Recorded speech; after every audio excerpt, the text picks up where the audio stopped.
자, 우리 오후 시간 한번 잘 기도하고 시작하겠습니다. 하나님 감사합니다. 우리 오전에 하나님의 말씀, 교리의 말씀, 웨스트민트 신앙고백서의 말씀 같이 공부하게 해주셔서 하나님 감사합니다.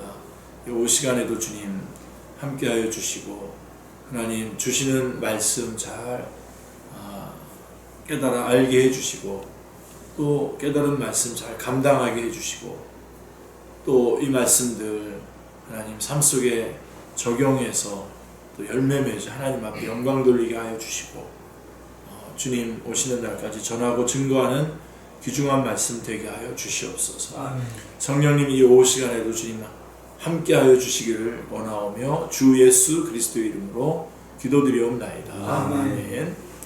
자, 우리 하나님에 대해서 3항입니다. 3항 1장, 2장, 3항. 자, 그래서 이제 1항에서는 한 분이신 하나님 얘기했고 2항에서는 그와 관계, 우리 사람과의 관계에서 하나님이 어떤 분이신지 말씀드렸고요. 3항에서는 신격의 연합 안에 같이 읽겠습니다. 3항 신격의 연합 안에 한 본체와 영원성을 지니신 세 위격이 계시는데 곧 성부 하나님과 성자 하나님과 성령 하나님이십니다. 성부 하나님께서는 그 누구에게도 속하지 않으시고 누구에게서 나오시거나 나오지 않으십니다. 성자 하나님은 영원토록 성부에게서 나오십니다. 성령 하나님께서는 영원토록 성부와 성령 하나님께로부터 나옵니다. 예, 삼위일체죠. 이 사망은 삼위일체에 관한 말씀입니다. 그래서 아까도 강조했던 것처럼 하나님은 한 분이시죠. 한 하나님만 계십니다. 이거는 구약과 신약 성경이 증언하는 내용인데요. 신명기 6장 4절을 오늘 많이 읽네요. 같이 한번 읽겠습니다. 이스라엘아 들으라, 우리 하나님 여호와는 오직 하나인 여호와시니. 또 사도 바울은 이렇게 말했습니다. 같이요. 하나님은 한 분이시요 또 하나님과 사람 사이의 중보자도 한 분이시니 곧 사람이신 그리스도 예수라.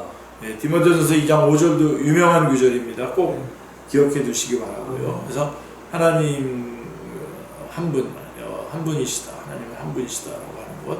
그리고 귀신들도요. 이 말씀, 진리의 말씀, 알고 떠는 진리의 말씀입니다. 야고보서에 나오죠. 2장 19절 같이요. 내가 하나님은 한 분이신 줄 아느냐, 믿느냐, 잘 아는도다. 귀신들도 믿고 떠느니라. 예. 그런데 웨스트민트 신앙고백서는 이 한 분 하나님이 한 분 하나님이신데 이 한 분 하나님이 삼위, 즉 성부, 성자, 성령 하나님으로 계신다고 진술하고 있습니다. 자, 어떻게 하나이면서 동시에 셋일 수 있습니까? 이는 자기 모순이 아닙니까? 예, 우리는 삼위일체를 온전히 이해하기 위해서 한 분 하나님 안에 계신 세 위격으로부터 시작을 해야 됩니다. 그래서 우리는 전통적으로 위격을 사람으로 사용해 왔습니다. person이라고 사용해 왔는데요. 좀 옮겨왔는데요. 영문법에서 1인칭은 나 자신을 가리키고요. 2인칭은 나와 대화를 하는 너를 지칭을 하는데요. 그리고 3인칭, 세 번째 person은 나와 너가 포함된 우리가 이야기하고 있는 대상을 가리키는 것입니다. 즉, 내가 있고 내가 있으며 나와 너를 제외한 또 다른 인칭을 뜻하는 것입니다. 그러나 이런 호칭은 우리의 인간성에 대한 이해 때문에 삼신론의 경향으로 빠지게 될 위험성이 있어요. 예. 그러니까 이런 식으로 설명을 하다 보면, 그래서 신학자들이 사용한 위격에 대한 단어가 실제입니다. 실제. 그래서 본질에 있어서 차이가 없는 세 실제. 예. 예. 그래서 한 본질 안에 계신 세 실제. subsistance가 한 하나님의 본질, 에센스 안에 계시다라고 하는 거죠. 그러니까 세 실제가 한 하나님의 본질 안에, one nature, three person 이렇게 말하자면 한 본질 안에 삼위의 실제가 계시는 겁니다. 그래서 세 위격이 여러분 이해 안 되시더라도 그냥 받아들이셔야 됩니다. 잘 생각하시면서 그래도 하여간 이해하려고 막 따라가 보셔요. 그리고선 어느 순간에 딱 받아들입니다. 세 위격이 한 분이시며 한 분 안에 삼위가 계시다는 뜻입니다. 그러나 여전히 이해할 수 없는 신비죠. 아마도 삼위일체가 무엇인지를 설명하는 것보다 삼위일체가 무엇이 아닌지를 설명하는 편이 더 쉬울지도 모릅니다. 그래서 우리는 한 분 안에 여전히 계시는 세 분의 실제를 이야기하고 있습니다. 그래서 여러분들이 이 삼위일체는 제가 한 30분 정도로 이렇게 정리한 게 있어요. 우리 지난 3월달 교리 학교 때에 해놓은 동영상이 있으니까요. 한번 여러분 꼭 한번 쭉 보시기 바라고요. 요거는 이제 좀 짧게 다시 좀 요약을 해놓은 건데요. 자, 그러면 어떻게 세 분의 실제가 한 본질 안에 계신다는 말입니까? 이 점에 있어서 예수 그리스도의 신성과 인성에 대한 칼케톤 회의가 450년 제정된 신조의 설명이 도움이 될 것입니다. 그러니까 이때 그 예수님의 이런 신성과 인성에 관한 논란이 있었고 이 회의에서 정리가 됐는데요. 칼케톤 신조는 삼위일체로 설명하려고 그런 게 아니라 예수 그리스도의 신성과 인성에 대한 설명에서 4개의 부정적인 용어를 신중하게 사용했습니다. 일단 혼합이 없다. 혼합 섞이지 않았고요. 변화가 없고 혼합 없이 변화 없이 또 분할 없이 나눠지는 거 없이 그리고 분리 없이 나눠진 분할 없이 나눠짐 없이 요게 4가지입니다. 요걸 또 좀 설명을 해야 되겠습니다만, 자, 이것은 삼위일체 교리에서도 동일하게 적용될 수 있습니다. 그래서 이제 삼위일체는 2가지가 내재적 삼위일체, 그다음 경륜적 삼위일체 2가지를 살펴보면 됩니다. 이 웨스트민드 신앙고백서는 이 부분은 좀 짧게 설명을 했어요. 자, 그렇다면 도대체 우리는 삼위일체 교리를 왜 한 본질 안에 세 분의 실제로 이해해야 합니까? 자, 왜냐하면 성경이 이런 방식으로 삼위일체를 진술하기 때문입니다. 그래서 우리는 이렇게 이해를 해야 됩니다. 우리 벨직 신앙고백서가 있죠. 벨직 신앙고백서는 이렇게 고백을 합니다. 같이요. 성경이 우리에게 아버지와 아들과 성령 하나님이 각각 인격을 지니시며 그 위격적 속성에서 구분되지만 세 위격이 오직 한 분 하나님이시라고 지혜롭게 가르치시기 때문이라고 고백하고 있습니다. 그래서 이것을 우리는 내재적 삼위일체 그리고 경륜적 삼위일체로 구분할 수가 있는데요. 자, 우선 성부도 하나님이시고 성자도 하나님이시며 성령도 하나님이십니다. 그래서 성부 하나님도 성자 하나님도 성령 하나님도 동일한 권세를 지니십니다. 그렇기 때문에 우리 소요리문답 6번에서 같이요. 이 삼위는 한 하나님이시며 본체가 같고 권세와 영광이 있어서 동등하십니다 라고 답하는 것이죠. 그래서 성부는 성자가 아니시며 성자는 성령이 아니시며 성령은 성부가 아니십니다. 그러나 성부도 하나님이시고 성자도 하나님이시고 성령도 하나님이십니다. 삼위 하나님은 완전한 연합 가운데 서로 아끼고 사랑하십니다. 그래서 이게 삼위일체 하나님은 하나님의 사랑을 얘기하는 겁니다. 성부가 성자 예수 그리스도를 사랑하셨고 성자 예수 그리스도께서 성부 하나님을 사랑하셨습니다. 성령 하나님께서 성부와 성자 하나님을 사랑하십니다. 그래서 제가 3월달에 했던 교리학교에서 해놓은 거 한번 꼭 보시면 이 부분을 좀 굉장히 많이 강조해가지고 넣어놨습니다. 성도의 연합과 교제는 바로 삼위일체 하나님의 연합과 사랑에서 기초한 거죠. 거기서 우러나오는 겁니다. 이것을 우리는 내재적 삼위일체라고 부릅니다. 성부와 성자와 성령님께서 그 본체와 권세와 영광이 있어서 동등하신 하나님이시라고 하는 사실은 성경이 증언하고 있죠. 자, 한번 볼까요? 사도 바울은 이렇게 말했습니다. 같이요. 우리에게는 한 하나님 곧 아버지가 계시니 라고 말했고요. 고린도서 8장 6절. 그 다음에 사도 요한은 태초에 말씀이 계셨고 이 말씀이 하나님과 함께 계셨는데 이 말씀이 곧 하나님이시라고 많이 제가 풀어놨고요. 요한복음 1장 1절. 자, 그런데 놀랍게도 같이요. 그 말씀이 육신이 되어 우리 가운데 거하시니 아버지의 독생자의 영광이라고 요한복음 1장 14절에서 말함으로써 성육신하신 예수 그리스도 역시 하나님이시다라고 하는 것을 고백하고 있습니다. 그리고 누가는 초대교회의 아나니아와 삽비라가 땅 판값 5장 1절부터 4절이죠. 그죠? 땅 판값에서 일부를 감추고 헌금했을 때에 사도 베드로의 준엄한 책망을 받았습니다. 그때에 아나니아와 삽비라는 성령님을 속였는데 사람이 아니라 하나님을 속인 것이라고 말하고 있습니다. 사도행전 5장 3절로 4절에 그 내용이 잘 나와 있죠. 성부도 성자도 성령님도 우리의 경배를 받으셔야 전능하신 하나님이십니다. 이게 내재적 삼위일체고요. 그 다음에 경륜적 삼위일체. 자, 그런데 신앙 고백서는 성부는 누구에게도 속하지 않고 태어나지도 않으시고 나오지도 않으신다고 성부 하나님의 자존성을 고백한 반면에 성자 하나님은 영원토록 성부에게서 나시며 성령 하나님께서는 영원토록 성부와 성자 하나님께로부터 나온다고 고백합니다. 이게 동방교회와 서방교회에서 갈라지게 된 하나, 여기에서 차이점 때문에 갈라지는데요.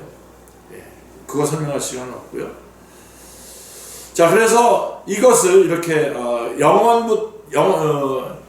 어느 것에서 태어나지도 않으시고 나오지도 않으시고, 그래서 성부 하나님의 그 자존성과 함께 성자 하나님께서 영원토록 성부에게서 나오시고 성령 하나님께서 영원토록 성부와 성자 하나님께로부터 나온다고 고백하는 이것을 우리는 경륜적 삼위일체라고 부릅니다. 즉 성부와 성자와 성령님께서 각각 수행하시는 구속사역의 직무를 설명하기 위한 표현이며 성경이 이와 같이 설명하고 있기 때문입니다. 그래서 좀 구분해 보면 여기 아주 명확하게 여러분 구분하셔야 됩니다. 성부 하나님은 영원전부터 구원을 계획하셨어요. 그리고 성자 예수님은 예수 그리스도께서를 그래서 구원을 계획하시고 예수 그리스도를 독생자로 세상에 보내시기로 작정하셨어요. 작정. 성부 하나님의 작정. 그리고 예수 그리스도께서는 영원전부터 사람이 되어서 이 세상에 오셔서 죄인의 구속을 성취하실 것을 작정하셨습니다. 그러니까 뭐 슈바이처의 박사 논문 같은 걸 보면은 예수님은 계획이 없으셨는데 이렇게 상황이 몰려서 이렇게 보니까 내가 십자가에 죽어야 되겠다. 그래가지고 이제 십자가에 죽으셔서 문제를 해결했다고 그런 식이 그게 이제 박사 논문입니다. 슈바이처의 신학 박사 논문입니다. 근데 그러신 게 아니라 창세 전부터 이미 작정하신 거예요. 그래서 오셔서 성취하신 거고요. 성령 하나님은 성부 하나님이 계획하시고 성자 예수 그리스도께서 성취하신 그 구속을 죄인들의 심령에, 우리들의 심령에 적용하시기 위해서 성부와 성자 하나님의 보내심을 받는 것입니다. 그래서 우리가 지금 예수님을 믿은 것도 성령님께서 우리 안에서 믿도록 해주셨기 때문에. 그래서 하나님 작정하시고 예수님 오셔서 성취하시고 성령님은 이것이 나를 위한 거라고 하는 것을 택한 자들에게 적용하시기 위해서 오셨습니다. 이게 바로 경륜적 삼위일체를 말하는 겁니다. 그러니까 여러분, 왜 하나님이 삼위일체, 우리가 이해하지 못하지만 이렇게 삼위일체 하나님으로 우리에게 드러나셨는가? 우리의 구원을 위해서, 우리의 구원을 알게 하기 위해서 이렇게 성경이 말하고 있고 우리는 그대로 파악해서 고백하고 있는 거죠.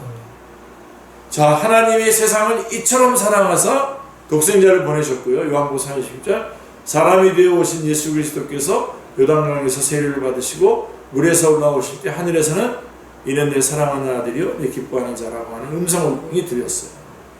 그리고 예수 그리스도께서 구속사역을 성취하시고 하늘로 올라가시기 전에 다음과 같은 약속을 주셨습니다. 요한복음 15장 26절 같이요. 내가 아버지께로부터 너희에게 보낼 보혜사 곧 아버지께로부터 나오시는 진리의 성령이 오실 때에 그가 나를 증언하실 것이요. 따라서 진리의 성령 하나님은 스스로 말하지 않고 오직 들은 것을 말하시며 예수 그리스도의 영광으로 말씀하시는 것입니다. 그게 요한복음 14, 15, 16장에 계속 나오는 말씀이고요. 특별히 요한복음 16장 13절, 14절에서 강력하게 말씀하고 있습니다.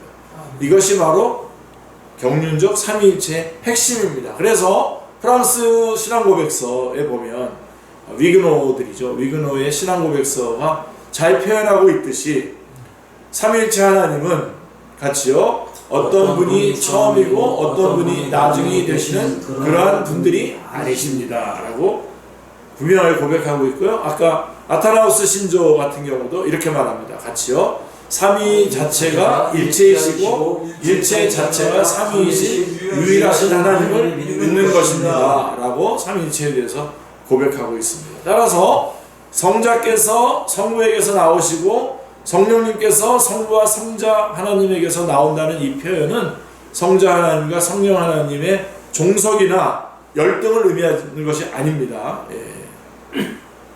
경륜적 그런 역할에 대한 말씀일 뿐이죠. 그래서 주 325년에 니케아 공의회에서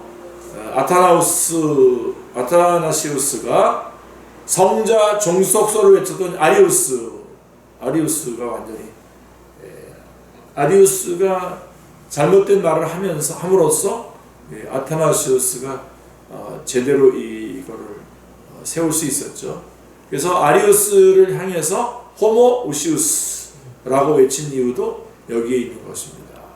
그래서 아리우스는 예수님은 하나님과 비슷한 분이지만 하나님은 아니라고 주장해서 열등하다고 얘기한 거죠. 그러니까. 근데 그렇지 않고 같은 substantia라고 해서 호모우시우스를 얘기한 겁니다.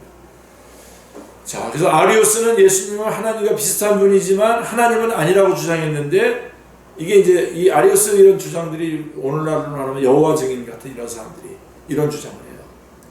그래서 예수님은 하나님이 아니죠, 그 사람들은. 이거 호모 그게 아니에요. 그래서 그러나 아타나시우스는 예수님은 하나님과 동등하신 분이라고 외치고 있는 것입니다. 호모우시우스라고 외치고 있는 거죠. 그래서 성자 하나님은 성부 하나님과 동일 본질이십니다. 성자 종속설은 있을 수 없습니다. 성자 종속설 그러면 무슨 이단입니다. 자, 그 다음에 삼일체 교리는 성경적 진리다.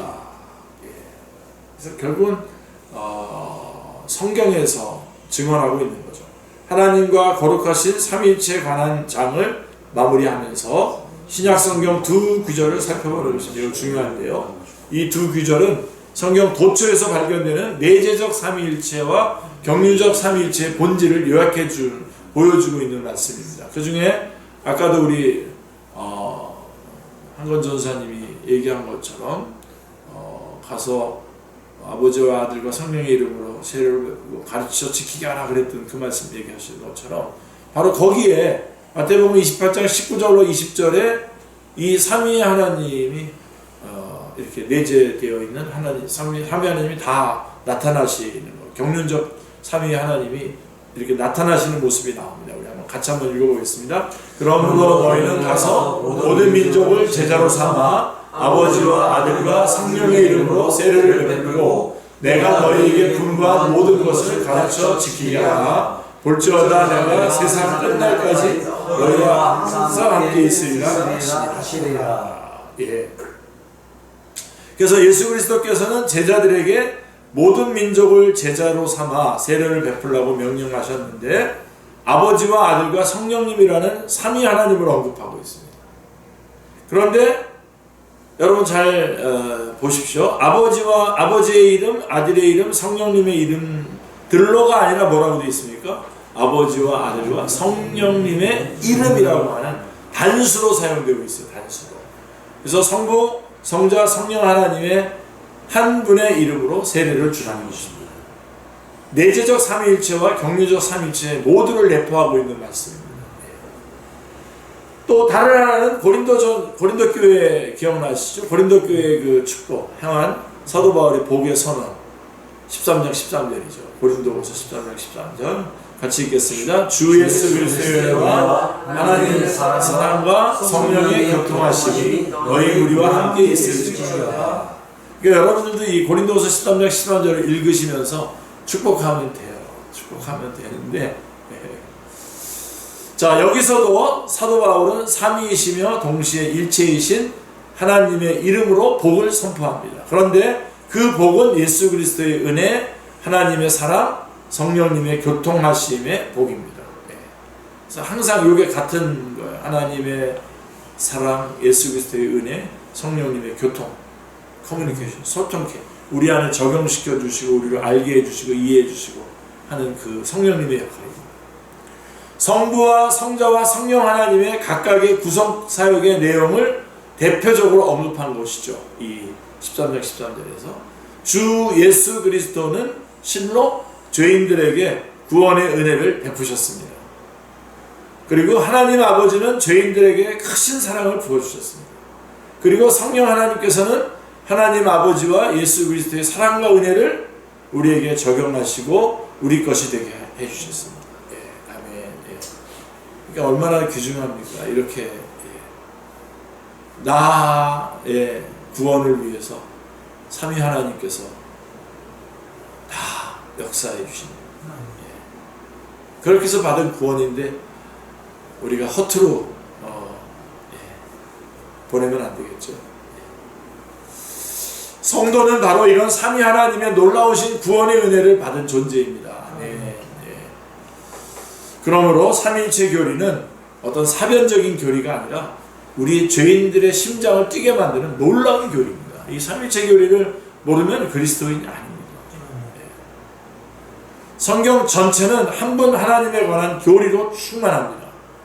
성경에서 한 분으로 계시며 성부와 성자와 성령님으로 계시는 전능하신 하나님을 발견할 때에 모든 찬송과 영광과 경배를 올려드리기를 기도합니다.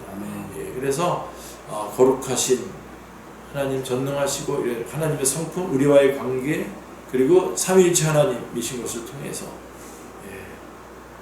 더 이상 감격스럽죠. 이 하나님을 이 나를 구원하시기 위해서 역사하셨고 창세 전에 예수님 오셔서 2000년 전에 십자가에다가 돌아가셔서 역사적으로 성취해 주시고 그것이 오늘 나를 위한 사건이라고 하는 것을, 나를 위한 작정이라고 하는 것을 성령님 우리 안에서 가르쳐 주셔서 택한 자들이 택함 받은 자리에서 하나님께 영광 돌리면서 살아갈 수 있도록 저희들을 불러주신 거죠. 어마어마한 겁니다. 여러분 이거 알고 났는데 뭐 딴 거 할 마음 있습니까? 자, 그래서 칼빈의 기독교 강요 1권 13장 21절에 보면 1권은 성부 하나님에 관한 부분들인데요.